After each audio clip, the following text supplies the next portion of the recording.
और आज हम चुनाव लड़ रहे हैं मेरठ कैंट में कि कितनी लीड बढ़ेगी, इसलिए चुनाव लड़ रहे हैं। मेरठ का कैंट विधानसभा कुछ भाजपा के लिए ऐसा ही है। यहाँ पे लड़ने वाला हर उम्मीदवार हर साल हर 5 साल पर कितनी लीड से जीतेगा, इस पर चर्चा होती है, क्योंकि मेरठ कैंट भाजपा का बड़ा गढ़ माना जाता है।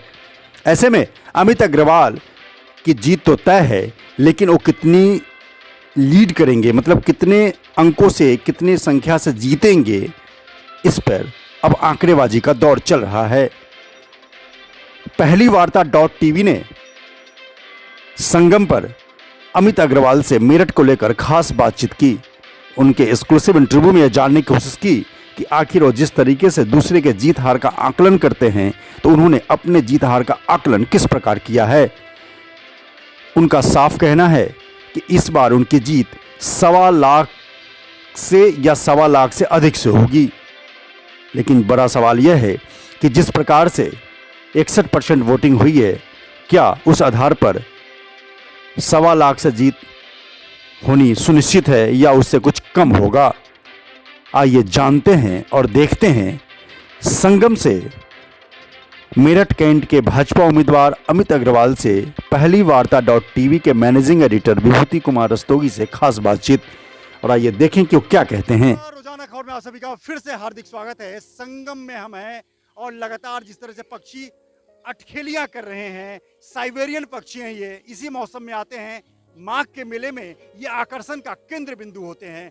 तो लिहाजा यहाँ पे संगम तट पे, जहाँ गंगा, यमुना और सरस्वती का विलुप्त रूप मिश्रण है संगम, जी हाँ, उसी तरह देश में डबल इंजन की सरकार संगम के रूप में देश को आगे बढ़ाने का काम कर रही है। हमारे साथ फिर से जुड़ गए हैं मेरठ भाजपा के दिग्गज नेता, उत्तर प्रदेश के दिग्गज नेता अमित अग्रवाल जी। सर, हम बात करेंगे अब मेरठ पे आपके चुनाव को लेकर। जिस तरीके से आपने 20 साल 20 दिन, मैंने वो सभा आपकी सुनी थी चुपके से, जिसमें आपने कहा था कि 10 मार्च को आपके चुनाव विधायकी हटने के 20 साल 20 दिन हो जाएंगे। उसमें क्या मतलब, पूरी बात बताइए। 12 मार्च 2002 को मैं विधानसभा से रिटायर हुआ था और अब 10 मार्च को रिजल्ट आएगा, यानी कि 11 मार्च। पूरा 20 साल, पूरा 20 साल, कोई दिन नहीं, कोई घंटा नहीं, 20 साल पूरे। मतलब 20 साल बाद फिर से एक बार पुनः विधानसभा को सुशोभित करेंगे क्रांति भूमि मेरठ की धरती से अमित अग्रवाल जी। सर, ऐसे तो कैंट विधानसभा में टिकट मिलते ही जीत की घोषणा हो जाती है। आप रणनीतिकार चाणक्य माने जाते हैं मेरठ के, जैसा मैं आपको लगातार 5 सालों से कवर कर रहा हूं। आप जीत हार का जो एक प्रेडिक्ट करते हैं वो बहुत सही होता है। मेरठ चुनाव में भी मैंने आपका एक्सक्लूसिव इंटरव्यू किया था। क्या आप अपने बारे में बताइए। तो चुनाव संपन्न हो गया सर, और ये इंटरव्यू भी 2 दिन बाद प्रसारित होगा, तो क्या बताइए कि क्या लग रहा है आपको, कितने से मार्जिन से इस बार इतिहास बनने जा रहा है। देखिए, कोई भी विधानसभा किसी को अपने लिए रिजर्व नहीं माननी चाहिए। कहा जाता था कि वो लोक दल की छपरौली है, लेकिन आज वो लोक दल की छपरौली नहीं रही। वहाँ कहते थे कि सारी रात रोए, एक लेटा वो भी उठ कर भाग गया। सहेंद्र पाल जीते थे अकेले लोक दल के प्रत्याशी, और एक थे वो अकेले लोक दल का नाम लेते थे विधानसभा में, वो भी भाजपा में शामिल हो गए, लोक दल का अस्तित्व नहीं रहा। आज छपरौली में चुनौती दे रहे हैं, वो जयंत को चुनौती दे रहे हैं, और निश्चित रूप से वो भाजपा की झोली में जाने वाली है। इसलिए चरवेती चरवेती चरवेती, चलते रहो, काम करते रहो। कर्मण्ये वा फलेषु कदाचिन, कर्मण्ये वा। अच्छा बताइए, एक चीज बताइए मुझे कि जिस तरीके से 20 साल बाद आप फिर से विधायक बनने जा रहे हैं, 48 साल के थे आप उस समय, आप विधायक बने, जवानी में आप विधायक बने, फिर 20 साल का लंबा अंतराल रहा। बहुत पेशेंस, राजनीति में बड़ा पेशेंस के तौर पे आपको एक, मतलब क्या कहें, गहराई और पेशेंस का एक बहुत बड़ा तगमा मिल सकता है आपको कि 20 साल के बाद पुनः पार्टी ने आप पे भरोसा जताया और आप चुनाव में विजयी हुए। आप कर्मण्येवाधिकारस्ते मां फलेषु कदाचिन, तो कर्म करते रहो, फल की इच्छा मत करो। तो 20 साल तक मैं पार्टी का काम करता रहा, कर्म करता रहा, और पार्टी ने मेरी तरफ ध्यान दिया। और निश्चित रूप से जिस तरह से जन सलाब उमड़ा, मेरे को प्यार मिला। 104 वर्ष की अधीन तक अम्मा मिली मुझको, 102 वर्ष की अम्मा मिली, 184 साल के 92 और 96 साल के लोग मिले। 2-2 घंटे कुर्सी डालकर बैठे रहे घर के बाहर। अमित आ रहा है, हमको उसको माला डालेंगे, स्वागत करेंगे, तिलक करेंगे, ऐसा आशीर्वाद मुझको मिला। तो मैंने जनता से जुड़ा रहा। मैं जब दिन रात जनता को आवश्यकता हुई मैंने उन्होंने मुझको अपने बीच में खड़ा पाया। तो मैंने कहा किसी को ये नहीं मानना चाहिए कि ये हमारी अजय भूमि है, वरना ओवर कॉन्फिडेंस में सीट चली जाती है। आपको ध्यान दिलाता हूँ 2012 में यही सीट 3270 वोट से हम जीते थे और हारते हारते बचे थे। आज हम उन सुनील वाधवा को भी अपने साथ ले आए जिन्होंने हमें इतनी बड़ी चुनौती दी थी। 5 बार के चुनाव लड़ने वाले कांग्रेस और बसपा से रमेश धिंगड़ा जी भी भाजपा को 96 से चुनौती दे रहे थे, आज वो भी भाजपा में शामिल हो गए।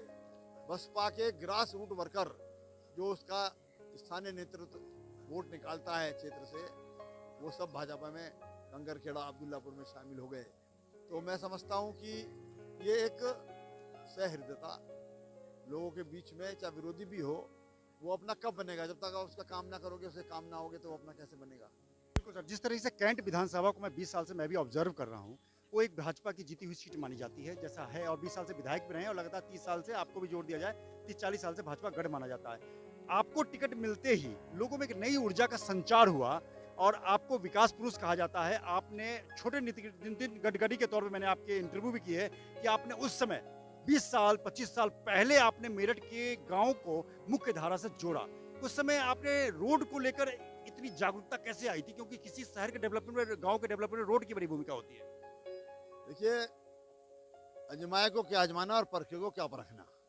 तो जनता ने मुझे देख रखा था, मेरा काम देख रखा था, तो जनता ने अपनी पीढ़ियों को बताया कि अमित अग्रवाल ये काम कर गए थे। मैं रजवन में था और मेरे जनसंपर्क में लोगों ने दीपावली मनाई, पटाखे छोड़े, आतिशबाजी छोड़ी, अनार छोड़े, और घर घर मेरा तिलक हुआ। घर घर मुझे लोगों ने मालाएं पहनाई, शॉल पहनाए। तो मैंने पूछा, एक आदमी मेरे पास आया, बोला विधायक जानते हो ये सब क्यों हो रहा है? मैंने कहा नहीं भैया, आपका प्यार उमड़ रहा है। बोले आपने हमारी झुग्गियां बचाई। ये आज पीढ़ी बदल गई, बच्चा बैठा है यहाँ, 3 पीढ़ी आपके साथ है, तीसरी पीढ़ी आपके साथ है। हाथ उठा दो सभी, तीसरी पीढ़ी। और उज्जवल एरा तीसरी पीढ़ी का बच्चा है। हाँ, कौशिक इंटर कॉलेज वाले लाला महमदपुर में है, इसके नाना है वो। ये एक दिन बोला, निकल रहा था मेरे साथ, कि ये मिलिट्री यहाँ दीवार लगा रही थी, आपने रात को आके रोका था। मैं तेरे को मालूम, तेरा तो जन्म भी नहीं हुआ था। बोले मेरे नाना ने मुझको बताया।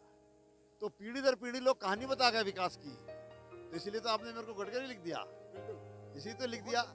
मैं जनता के कष्ट को समझता हूँ। आपने कहा गांवों से विकास की धारा जोड़ दी आपने। मैंने सम्राट अशोक को पढ़ा। सम्राट अशोक ने सड़कें बनवाई, सम्राट अशोक ने कुएं खुदवाए, सम्राट अशोक ने यात्री शेड बनवाए। मैंने अपने कार्यकालों में यही काम किया। और सड़क से जोड़ दो तो प्रगति वहाँ पहुँच जाती है। गांव को प्रगति नहीं पहुँचना पड़ता। आज मेरठ को मोदी जी ने, गडकरी जी ने जोड़ दिया एक्सप्रेसवे से। 40 मिनट में दिल्ली बॉर्डर पहुंच जाते हैं हम लोग, और अब 40 मिनट में रैपिड रेल पहुंचा देगी। तो ये चमत्कारी तो है। विधायक जी, हम पड़ाव किनारे लगने वाले हैं, लेकिन संगम तट पे हम आपसे एक चीज पूछ रहे हैं। आप एक बार यहाँ से संगम से जीत की घोषणा कर दीजिए कि आपको अपने अनुमान के मुताबिक आपकी कितनी लीड होने वाली है, प्लीज, क्योंकि संगम तट पे हम एक नई नजीर लिखने वाले हैं। देखिए, मैंने अभी बूथ वाइज गणना तो नहीं की है, क्योंकि मैं चुनाव में निकल आया, फिर भी सर, और अभी गणना बूथ वाइज नहीं हुई है। लेकिन एक मोटी मोटी राजनीतिक आंकलन जो है मेरा, उसके हिसाब से 1.25 लाख प्लस से मैं सीट जीत रहा हूँ। बिल्कुल, जिस तरीके से 1.25 लाख की घोषणा इस संगम तट पे हुई है, वो दिन दूर नहीं जब मेरठ में, उत्तर प्रदेश में जीतने वालों में टॉप 3 या टॉप 2 में शामिल होंगे भाजपा के दिग्गज नेता अमित शाह। आप देखेंगे कि हनुमान जी यहाँ पे आराम की मुद्रा में हैं, यानी कि प्रयाग में आके हनुमान जी को भी लगा कि यहाँ पे ब्रह्मा जी का वास है और संगम है, यहाँ कुछ नहीं हो सकता, मुझे आराम करने की जरूरत है। इसलिए एक बात मैं और कहने देना चाहता हूँ कि महाकुंभ होने के बाद भी, कुंभ होने के बाद भी, करोड़ों लोग डुबकी लगाने के बाद भी एक भी मौत की खबर संगम घाट से नहीं मिलती है। यही सबसे बड़ी उपलब्धि है। संगम, तीर्थराज संगम से यही बड़ी उपलब्धि है। तीर्थराज संगम से मैं विभूति रस्तोगी, रोजाना खबर के लिए।